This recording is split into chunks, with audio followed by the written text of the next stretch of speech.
The Kakapo, Strigops habroptilus, is a large, nocturnal, and flightless parrot found only in New Zealand. With soft moss-green feathers and a gentle owl-like face, it has a charming yet unusual appearance. Kakapos are the heaviest parrots in the world, weighing up to 4 kilograms, and they use their strong legs to climb trees and walk long distances at night.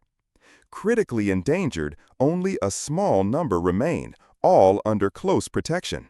The kakapo is known for its booming mating call, which can travel several kilometers through the forest.